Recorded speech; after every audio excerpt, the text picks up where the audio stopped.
is Weekend Work on Shade 45. The Bad Boys of Radio, Love Dinero, Coach PR, and this is Weekend Work. We working on the weekend as usual, and we got a hip hop legend in the building, zooming in with us this morning. PR, you know, I usually let you take over, but I'm gonna take over. This is Treach, Jersey, Naughty by Nature, own. Go ahead, do your thing, PR. Yours. Trigger Treach, what's happening, brother? What's hoodie with you? What's good with you? What's popping with your options, PR? Don't act like you just met me. We this three decades now. This is family right here, bro. But I know, man. This is, and you know, it's crazy because I was telling Dylan that I'm about to interview Treach, you know, by nature. He was like, can I ask some questions? Can I be host with you guys? You gotta let people know who Dylan is real fast. Dylan is the guy that says, you're now rocking with my dad and Love Dinero, go home. That's the guy that That's his son. Put him to work early. Put him to work early, man. Treach, man, thank you for joining us, man. I appreciate you, bro. Thank you, man. It's always a pleasure when we get together, whatever. You know, I just had my birthday like a couple weeks ago, and one of my favorite birthdays ever, top 5, when we went out to Benihana's. There's a whole bunch of us. After Benihana's, we went to the tunnel. You had like 40 dudes with us, and they said, how much you got, Treach? He said, all of them right here. He said, come in. He brought everybody inside with him. Inside, we get in the tunnel. We Biggie, Tupac, we're smoking. Shit is just flowing. Flex is playing the music. One of my favorite birthdays, man. It's a memory that I'll never, ever forget because I had legends. Pop, Biggie, Treach, right there. Classic. You can't go wrong with that. Now, can't go wrong with that. How did you come up with the name Naughty by Nature? Well, actually, back in the days, we were a group called New Style, me, K, and Vin. And that was actually a name of a song. And this was like the late 80s, 88, 89. So we like, yo, New Style is like kind of, you know, it's like old school and stuff. It's about to be a new decade, the 90s. We need to switch the name. So I was looking through a gang of titles that we had names of songs, and Naughty by Nature was the name of a song. And when I first had said Naughty by Nature, like the number one thing everybody said, well, I think it's too long. Ain't nobody gonna remember it. I remember Shaquem was saying that at the Flavor Unit. Like, I'm like, nah, man, I'm telling you something about this name. I just think everybody could feel like they're a part of this. Everybody could feel like they got a little bit of Naughty by Nature in them somewhere, and it's a little catchy. I think we should go with it. Then we voted on it. Everybody said, let's do it. And the rest took off from there. So who came up with the logo? That logo, PR, I know we had an argument about logos a while ago. I think PR was talking about group who has the best logo out of a group. Was it label? Was it PR? You said? No, I said labels as far as groups. It was Run DMC, Run DMC, Wu-Tang, and One DMC, Wu-Tang, and Public Enemy. You forgot about Naughty by Nature. We never even thought about it. That's Naughty by Nature. That's a logo up there too. Like the most memorable logo. Yeah, because you see people taking the logo now and adding things they changing it up a little bit. Yeah, they remixing this logo. That's definitely one of the logos. Selling merch. Yeah. Well, actually, that logo, we was on Tommy Boy Records and everything, and they had this guy Mark, I think. I gotta look at the credits again, but I'm gonna give him credit. He was working at Tommy Boy, so we was just sitting with him powwowing about a logo. Like the name is Naughty by Nature, and we wanted to be, you know, we roll around with the baseball bats, this, that, and other. So we was actually at a meeting with him, and you can look on the first album for the credits because I don't want to give it to nobody else. But this white cat, he had a napkin in front of him, and he just started scribbling like a baby's handwriting. The Naughty, and did like a Fred Flintstone type bat underneath, and like the first time he sketched it up, we was like, "That's the logo right there." That's it. You knew it right away. That was it. That logo was fine. We knew it right there. And when he did it and meshed it and took it, it was a wrap. See, PR, what makes this interview special to me, right? When I first started DJing, I had got 5 records, and one of the 5 records I got was Naughty by Nature, and it was Everything Gonna Be All Right. Now, listening to that song, that's based on a true story? Definitely. I was the ghetto bastard, for real. Yeah, that record was definitely hit home for a lot of people that, you know, grew up in the hood and could relate to it. It was relatable. You don't even know how hard I had to fight for that record, though, as far as a single was concerned. Because, you know, the label thinking as the label going to think, they thinking money and dollars. So they like, yo, after OPP, we got to do another party record, another catchy record. I'm like, yo, we got records on here. And plus, we got this record, Uptown Anthem, that's about to come out on this soundtrack. You feel me? That's we got another little edge over there. I'm telling you, we need to tell a story right quick. It's a lot of little ghetto bastards running around. We gotta let them know everything gonna be all right in there. It's a real strong. We got Bone on Me. They redone the Bob Marley. Everything's gonna be all right. We did that. I'm like, yeah, this record right here, the Rude Boys. And you know, I'm like the Rude Boys and guy. They gonna love the thing, man. Yo, so PR. We're going to get into a couple of those records real fast. We got Treach hanging out with us. We're going to come back and finish talking to him.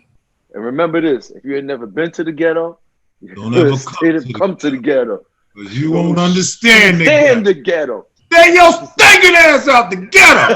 On Bad Boys Radio, Love Dinero, Coach PR, Shade 45. This is Weekend Work on Shade 45. 45. DJ Love Dinero, family brother, Treach, Trigger Treach. Now, when you guys came together, you're like brothers, right? Mm-hmm. During the years, you guys had a lot of in and outs fights, but everything was all cool after that, right? Because I know you and Vinny went at it, KG went at it, everybody went at it, but you still remain brothers. Yeah, I mean, we from this the time where if you had a problem with your brother, especially the hood and anything else, we put them dick beaters up. You feel what I'm saying? We scrap it out, boom, hug it, whoever win, lose, or draw, hug it out. And then it was just more of a bond with us. It was business over bullshit. You feel me? It was time we got no, listen, I'm still at one. We all came up and know each other. Ain't no punks around here nowhere. We got to slang these things. Pow, pow, pow. And this and that. What? Let's get it on. It's a wrap. You know, we was sad, like when after our era, the little homies come up, one of the little homies killed another one of the little homies. Like, we ain't had that in our era. The worst was going to happen, you was going to put them up, and it was a fight at the end of the day. Even if you ain't mess with each other no more, it was ended at that because we grew up together. That's right, that's right. So in the drug game or anything, wasn't nothing more important than our bond. You know what I mean? Yep. And knowing we brothers, and it's like ain't nothing as serious enough where we really got to go out to hurt each other. If it's business, we just won't do business no more. But we as Naughty, we knew we had a cash cow and a brand, and we wasn't going to destroy it over egos or any other thing that was going on. But you guys did. But you, when it came to the outsiders now, because I've known how true it is. But, you know, when it came to other artists, you go in there and there was some disrespect. You would put hands on the guys who put hands on them. Oh, so I know. It was like in the day with us. Like I never wanted to destroy off a past, but I took things different. If I'm hearing threats or anything else, it's a whole different beef now. Now we could battle and everything else and this and that and the other. I came up as a battle rapper. You feel me? I don't have no problem with the battles. But when you talking like serious, like the battles now, they dope because you can actually go and you could say you're gonna kidnap a nigga and all this type of shit. You know, it's all good with the battle. But back then it wasn't like that. It was an actual like threat. So we had to go and make sure we found you and let y'all know whoever your group was or how many you was with, that this is Naughty and you never disrespect us. We come out and Jersey came deep too. They came deep too. So tell me what happened. Was it PM Dawn? Did you have a situation with PM Dawn or Granddaddy? No, that was KRS-One with PM Dawn. Oh, that's PM Dawn. You was Granddaddy IU though. You had. Hello? IU. What happened with Granddaddy IU though? Well, that was it's like, even with Granddaddy IU, it was more like words I was saying, but we had to roll down. You feel me? Let the homie know this was not the thing you wanted to get up into. You feel what I'm saying? Like, we get it straight. We wasn't no bullies or nothing. Like, none of that. I hate bullies. You feel what I'm saying? But anytime that it came to us, like, we always was like the underlings. Jersey was looked at like it was nothing but nice houses and shit out here. So when we was going state to state from the east to the west coast, we had to fight our way in and out damn near every state to let them fucking know nigga, we ain't the ones to be punked. You feel nah, me? you definitely put Jersey on the map. yeah, they did. They definitely did. It's so funny. We had to have fights for New York, and we wasn't even from New York. They'll go, hey, fuck New York. I said, nigga, we ain't from New York. That's what. Well, we from Jersey. Yeah, well, that's what I said. Fuck New York. I said, it ain't. They like Jersey, New York. I said, all right, we gonna whip y'all ass for our New York borough bandits. Then. Fuck it. Yeah. Yo, so Treach, how did you how did you meet Pac? How did that? Man, me and Pac met on the road. Mm-hmm. It was a Public Enemy, Heavy D, Queen Latifah, Digital Underground tour. Yeah. And Pac was a roadie for Digital Underground. I was a roadie for Queen Latifah. And the roadie is basically you on there carrying bags and doing whatever you need for the tour. And then Pac just so happened to have like the record same song out, so he'll get on stage with Digital, perform his song on there, and I used to come out with Latifah and I used to freestyle with her.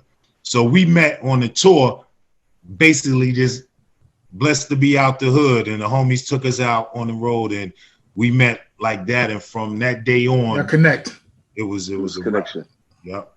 How did you feel when you heard a lot? Because I know as well, I've seen how you felt, but when people start, even now, the people still talk about Pac. Recently, people were talking about Pac, and you went ahead and had a couple of arguments and beef situations with other people. How do you feel that, about that when people say things about Pac? I mean, my thing with anybody, whether it's about Pac, whether it's about Big, whether it's about anybody that passed away, I feel like it should be a certain line of respect where you just don't even mention their names if it's not saying something positive about them. You feel me? That's my thing, because they not here to defend themselves. The dead ain't here to defend themselves. You feel me? Anybody that's passed, I would never take it on me to have anything to say but condolences to the family.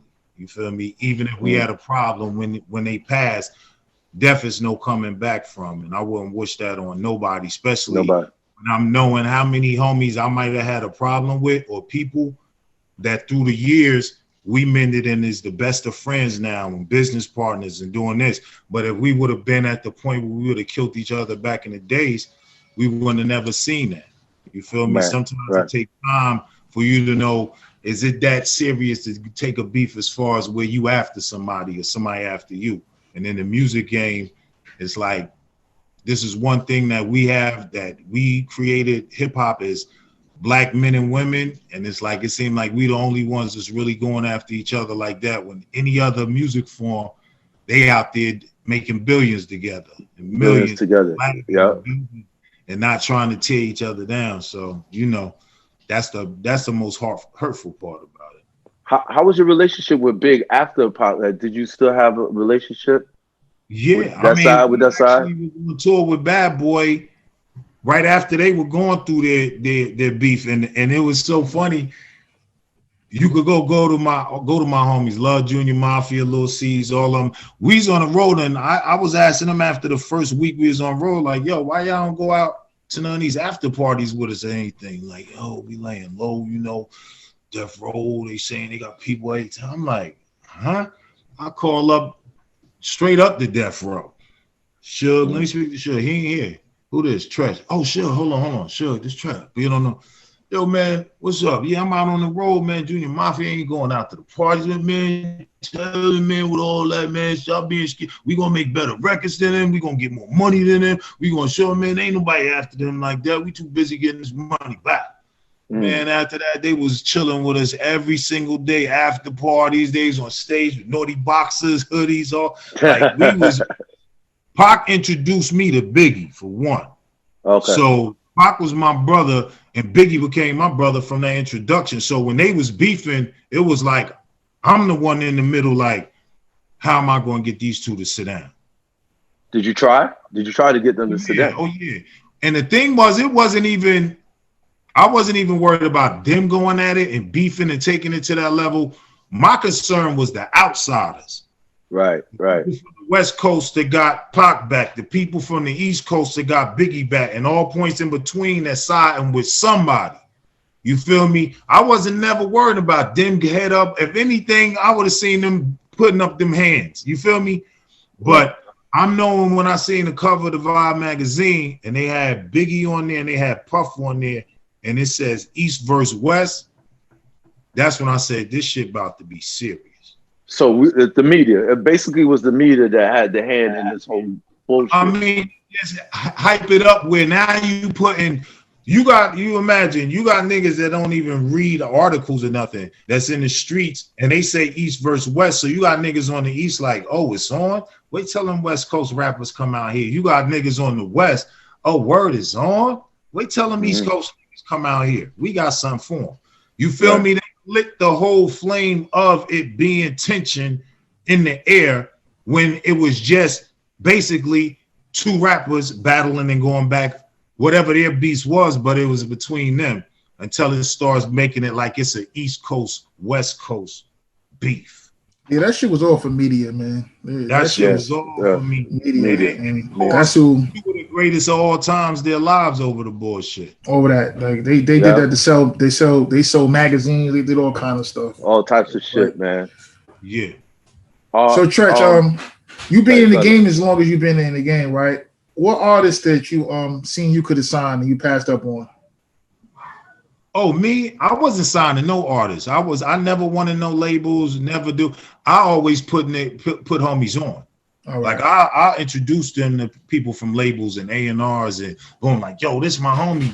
Jump in my car right now. Listen to his shit. I'm tough. Like I ain't never want no parts of that. Like I was more or less, I'm an artist and I had my own management, or I put on artists to Flavor Unit. You feel me? I'm like, yo, these motherfuckers is hot. Get them, boom, boom, boom. So, I never, but anybody, I was just a fan of all the up and coming. PR could tell you, it's like all the artists used to get up back in the days. It wasn't I ain't fucking with them. Man, everybody grew up together and mobbed together, whether it was a function, a Jack the Rapper, this type of seminar, this and that and other. Everybody got together and was mobbing, and it was a beautiful thing in hip hop then. It was beautiful until that mid-90s when Pac and Big was going out. That's when it started. It was a different shift right there. You feel me? It's like everybody is on a side. Whether you taking a side or saying it's like whoever, okay, now we see the divide. Yeah. Let's get into some music real quick. We'll come right back. We got Treach, Trigger Treach, Naughty by Nature, the Trigger legend. Trigger Treach, Jersey. Yeah, Jersey, New Jeru's love. Go home, baby. Do what you do. Bad Boys Radio, man. You know how we do. Shade 45. This is Weekend Work on Shade 45. So as far as MCs, Treach, who's your top 5? Top 5? I always say that's such a disrespectful question. Not from you. I'm just saying I always hear it because to me it's like a top 50. And I'm talking about like a top 10 for each era. You want the 80s, the 90s, 2000s, 2010, 2010 to 2020. It's so many dope ass lyricists you know what? See how you broke that down? Give me one from each of those times. Yeah. One from each of those times? Yeah. All right, I guess if you go to the 70s, Melly Mel. Mm-hmm. The 80s, I'm just saying like it was. You gotta just pick one. You gotta pick one because it's like you picking one from each time. Yeah. All right. Right now, he's fighting between Rakim and Big Daddy Kane probably. Man, right and all this and Slick Rick and Delian, man. Come on, man. You feel what I'm saying? Then you go and then you go all the way down from the 90s and you got the Wu-Tang and then you got Buster, you got Leaders of the New School, you got Cypress Hill, you got Ghetto Boys, you got boom, then you go past there, then you get all the Nellies and then you get the T.I.s and then you got the Ludacris's and then you got J. Felon and then you go to the West Coast, you got South Central Cartel, and then you have all the and then you go on and then you come here, you got Roddy Ricch and then you got Drake and then you got Lil Baby and then you got The Baby and then you got the homies over here. God damn it. I love hip hop. Is you serious? I can't never say it's 5, man. What? Favorite, Treach? Who's your favorite? Give us just one. Your favorite all-time MC rapper. The favorite who I sounded like when I first not you. Don't say you. Who do you like? Your favorite all-time rapper. All-time rapper that was you. LL Cool J was my favorite when I was 16. I sounded just like him, and boom, he was like a solo artist that was there. That he was for the ladies. He was the battle king. LL never lost one battle. The original GOAT. Let me tell you. The original I don't GOAT. know what LL was, and then I just tell everybody that's when it comes into favorites, because I'm like a ball of hip hop birth. I had Slick Rick in me, LL. I had Cool G Rap in me. I had Chuck D in me, KRS-One in me. Like everybody I mushed and meshed into me, because those was my favorites at the time. So okay. It's such a long. The Big Daddy Kane, like it's so Rakim, of course, it's so many, and then it's the groups and Stetsasonics and the, you know what I'm saying? Yeah. You had a whole lot. How did you feel when you heard? I don't know if you heard it. Eminem said when he heard Yoke the Joker, he didn't want to rap anymore.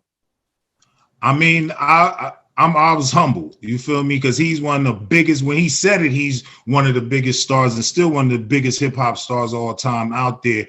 It's just showing that your craft, that you did it, was really worth it. It wasn't like people could listen to your music and just be like, you know what, I could do better than him. Let me come out and do it. Right, I always thought him and my light-skinned twin right there. He's one of he's inspired me to write stuff. You feel me? You know how you listen to an MC, or if you a DJ and like, yo, you heard that DJ? Let me go home. You start getting your shit sharper. So he's one of those, and undeniably one of the best. It just humbled me and made me feel like I did my job. Yeah, for one of the best to say he didn't want to rap anymore. He didn't know he would be that good once he heard Yoke the Joker. I was like, wow, like shit. Amazing. Yeah, amazing. That's crazy. Yo, go ahead, PR. No, go ahead. Nah, go ahead, man. Because you know, Treach is your man. Y'all got decades of relationship, so you know. Nah, I was just about to say happy birthday. That's it. You know, like because it's coming up, we probably won't see him. Yeah, Sag gang, the Sages is out here, good looking, and yours just passed too. So, brother, happy belated to you. You already know. I look at us, man, and I say, yo, man, we made it, man. Because people, man, I heard the question like, yo, did you have a midlife crisis right now? Because you're at 50. I'm like, midlife, man. Really, midlife to me was 16 years old. The life we led. Because we usually don't make it to 30. You feel me? So I already been past that. And for us to make it now, it's like, you know how you look at us, me and PR, you know how many of our homies ain't even get to have gray hairs. You feel me? They ain't get a chance to grow that, bro. General stripes right there. So I love it. So every birthday, and my wife told me, said, I'm gonna do it big for you this 50, because you know after this you can't just be having a birthday every year like this, the big one. The 50, you gotta go all out. Gotta go all out for it. 55 then 60. I said, yeah, baby, all right. So she's like, you gotta do it big this one. So nigga, we made it. We made it. Treach, as far as you acting, why you didn't continue doing legendary movies? Acting. Well, actually, at the time, movies, a lot of movies weren't going to theater no more. They was getting straight released. There was a lot of independent films, and I got into that in like series. I was doing so many series, and it was such a hectic tour schedule that, you know, I wasn't never going to not tour because it's a group. You feel me? We right. Doing an average from then to now over 150 shows a year. You feel me? So this was something that the brand had, and I ventured off to do movies, but it was like I made sure the credits that I got now was like over 50 credits from TVs to movies. So now that I'm doing my acting stuff, I'm more behind the scenes and doing producing now. But if you go to BET Plus right now, I got a reoccurring role on called Weber's The Family Business, the #1 show on BET Plus. You feel what I'm saying? So I stay very active up in there. You know? Yo, hold on. He's still busy. Was Treach in Juice? He was in Juice, right? Oh yeah, I was a dark skin homie. He was in the, that's right. He was in Juice. They said, how was you the only black nigga in the Puerto Rico? I said, I wasn't. I was Dominican. I was uptown. I was from the Heights. You chased Pac. You chased him out of there. Exactly. Pac got me in that movie. I actually read for the role of Bishop, but I knew nothing about acting. Pac went to school for that and everything. So once this is the type of dude Pac was, he was like, yo, I'm in this movie. I want you to come to New York, stay with me every day, go on set. I guarantee you I'll get you a role in there somewhere. And that's just what he did. You were supposed to be Bishop? You went No, I read for the role. Oh, you read for Bishop. Wow. Yeah, but because Latif and Shakim had me, they say, yo, you ain't just gonna be rhyming, you gotta do other stuff outside of hip-hop. You gotta do movies and all that. So when I first read, I didn't know what I was doing, but I learned the game from starting with that movie there, because I wasn't just in the trailer when Pac was shooting. I was on there watching how the cameras is set up, the lights, how he studied his lines, how boom. So Pac was basically like my acting coach without me having an acting coach. I went and I started to be a sponge, and I learned it every day on the set. So that was just a jewel. I really thought you. I thought you. We all a big New York Undercover, Sopranos, Blue Bloods, Law and Order. I was two different. Yeah. I was two different characters on Law and Order. It was just different episodes. Yeah. I thought you stopped because you were going into porn, bro. Because I was watching Love and a Bullet, and I was like, all of a sudden, I had to turn the channel, bro. I had to turn the channel. I was like, what is this thing doing, bro? You're a funny dude. You're a funny guy. Yeah, that was going to be a Sausage Fest production. Blackie hung low up in there. I was looking for, if the rap game was over, I still was going to be hitting them. Boom. Did you think about doing porn, Treach? No. Hell no, I'm good, yo. They don't, no. That's like one of the last resorts. We ain't never got been great. Never last resort for me. I could produce something though. It's a lot of money up in there. Money in there. Yeah. My wife ain't let me even look at right now. Listen, she with me. I ain't playing that shit. I'm happy, boy. Yeah, congratulations to you. I know it's been a year last year since you got married, right? Yeah, man. Had to do the grown man. You know, she been with me for the stretch, 15 years. And you know, after my first divorce from, you know, your partners, yeah. Partners, it took me 20 years to get back married again. I was like, Lord, woo! So are you going to be in the documentary for the Salt and Pepper documentary or no? I hope not. As long as I ain't looking like whatever I was supposed to have been in books and all the rest. Well, all that was false, right? You know, shit. Y'all know. My people all the time. We know. You know, but people read books and they start thinking like actual factuals. But people know my character and everything because, you know, they blackball you hard in this industry. You know, when you on the wrong side and you doing foul and savage shit. So people that know me have my back. That's why I can always get work in the industry and done it. And they know the real me. You know, I'm a protector. I ain't no savage. I'm the one you run to. You need some protection. Yeah. So let's go play some more music. Come back. What you want to get into real quick, Treach? Yeah, let's get into something, man. Let's go back. You was talking about some Uptown Anthem, man. Boom, boom, boom, boom. You know, I played that already, but I played it again. Played it? All right. Well, let's play some. You can smoke a split with a clip, but you still ain't high enough. Let's put on some Once Again in song. Let's put on some in song. You might not have heard that in a while. Oh, let's do that, man. Triple A Shade 45. Once again, it's on. Weekend work. Treach, Bad Boys of Radio. Love Dinero, Coach PR. Let's go. This is Weekend Work on Shade 45. Love Dinero, Coach PR. We still hanging out with Treach right now. Yeah. Yes. Dylan. We got our other co-host right here, love. The mascot of the Weekend Work, young Dylan. Dylan, what's up? Yeah. Dylan was happy when he heard Treach was on here. You know who that is, right? Yeah. You got a question for Treach? Yeah. What's the question? How long did it take you to make this record? Which record? Hip Hop Parade. That took me approximately maybe a couple of days. After I heard the track, like the hook came to me. The hook was like, That was the first thing I did. And then it's easy. Once I heard the beat was so hot, it like took me like maybe 2 days to write that. Definitely. And then it became history after that. That's fast, like that. Yeah, you gonna make a rap record to you in 2 days? Nope. All right, man. See you later, man. That's your question, man. Yo, hey. I need one of the crazy stories, man, that nobody know about. You gotta get a bad boy something. We need something. We need something crazy, man. One of them crazy stories that happened back in the days. Well, I know a story that nobody knows. This is like exclusives on the Bad Boys Radio. Dinero Coach VR exclusive right here. A bad boy story. A bad boy story. With the bad boys. Bad boys, man. I don't know. Let me see. You talking about with me or with me and Pop? With you, Pop, it don't matter. It doesn't matter. You and Pop is even better. All right. I'm gonna tell you, son. Statute of limitations is over. It was this club in St. Louis, right? And I'm up in there. Queen Latifah's up in there, and Ice-T, Iceberg. Now we're up in there, and all the girls is all around us.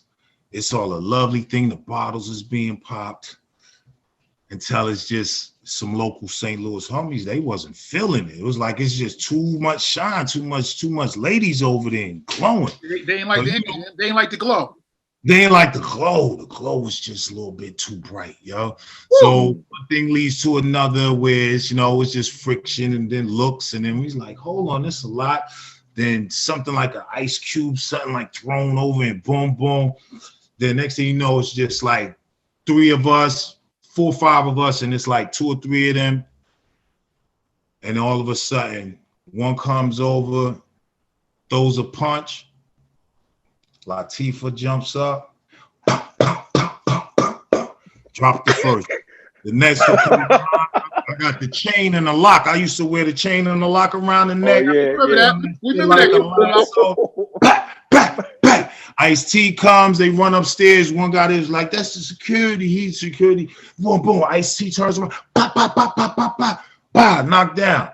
We just hear Ice-T just knocks out a police cop up here. You hear the CVs going, yeah, we had these rappers up here tapping the car. Yo, when you talk about we had to go downstairs, slide through the basement, put on cooker stuff that was in the kitchen and all the hats and the chef's and went outside. Yo, I'm talking about like serious, like banging in Little Rock type shit in clubs. Like back in the days, don't nobody know, like it was real serious of homies not feeling you in they towns, with hot records, and the girls all around you in clubs and stuff and all that. But I mean, that's one of 100. But wait, so Queen Latifah got hands. You tell me Latifah got hands? Yeah, very, very much so. It was like Cleo from Set It Off up in there. It's Cleo. Oh yeah, forget Latifah. Yeah, she might have had cornrows to the back at that point. You know what I'm saying? But yeah, Latifah is one straight up with these. That part. Yeah, for some reason, she gives me that vibe. I remember just going to a hotel where y'all was at one day. It was after the Grammys or whatever, and she just gives me that vibe. Like she's not having it. Like when she said, like, I punched him dead in his eye. Oh yeah, who you calling a bitch? So you just La never really needed security. No. She no security. That's right. Wow. And she could probably cross you over on the basketball court. Yeah. And she was nice. So who brought Apache around? Was that you or no? Apache was original Flavor Unit. Apache brought me around. What? Oh, Apache brought you around? Yeah, you see this tattoo on the back of my head, Apache, because he always had the back. He got assigned to Flavor Unit. Wow. He got assigned to Flavor Unit, New Style. When we was the New Style, Apache did that. Yeah. Wow. Rest in peace. Rest in peace, man. Need a gangster bitch, man. Damn, gangster bitch. Could y'all play that for me too? We're gonna play that. We're gonna do that. We do that on the outro, man. Let's do that, man. Yo, Treach, man. I know you guys got a lot of everything going on. What's gonna happen now? With Naughty by Nature, because since there's no shows, you guys still got the merch And got the merch, got the album we working on the Naughty album and the next album combined, the Naughty next album. I'm working on Fatal Hussein album right now. Rest in peace. Outlaw by Natures. This film is out now. Equal Standards. Check that out. My man Tahim Brian from Queens, you already know, executive producer, doing that. BT Plus. You got Carl Weaver's The Family Business. Go on there and look out for more of the movie projects, the film projects, the production. Yeah, and they about to legalize this weed up in Jersey, so you could just call me Trigger Tree Puff Pack. Trigger Tree Puff Pack. Get them lumps over here, yeah. You feel me? That's what we working on, doing them negotiations right now. And the birthday party is December. Yeah. Just look it up, because you know they selling the seats, and it's only going to be a certain amount of people. It's got to be all COVID aware and careful. So y'all look it up and see, and trust and believe. This summer or whenever we get back to normal, I'm giving y'all a lot of stuff. We're gonna do a lot of parties, full capacity. You feel what I'm saying? In the boroughs. In Jersey, in Connecticut, everything local, we got to do it the way we know how, baby. Let's do it, man. Yo, matter of fact, wasn't you in Before I Self-Destruct? Wasn't that one of the 50 movies? What movie were you in? Yeah. Yeah, you did, right? Yeah, that's right, man. I think it should have been more collaborations with you and 50, but hey, man, so what? I mean, man, thank you, man. I mean, it ain't off the table. He's doing a lot of movie stuff. I see Fifth all the time, so you know. Yeah, maybe something happen. We'll see, right? Yeah. Treach, we appreciate you zooming in with us this morning. Bad Boys Radio. Appreciate y'all, man. Love for life. Bless up. My God, man. I love you, bro. Go ahead and give everybody your Instagram, Treach, how they can find you. I ain't even on Instagram. Wow, you in no social medias? No social media. Now you gotta go on Naughty by Nature's Instagram. You want to see what's happening with them, or go on Vinrock's Instagram. Yeah, right? I had to leave off of there. You feel what I'm saying? I don't do troll as well. Oh yeah, too much trolling, man. Shout out to KG. He's my other Pittsburgh Steelers fan. You know, my goodness, I knew it was coming up. Let's go, Big Blue. Whatever. Let's go, Big Blue. Listen, we can still make the playoffs with a 2-7 record in our booty ass division. Let's go, Big Blue. Damn shame. Damn shame. Yo, I love you, bro. Appreciate you, man. You too, bro. Peace. The Bad Boys Radio. Bad boys. What you gonna do? They're taking over the airwaves. So turn your radio up. Weekend Work is now on.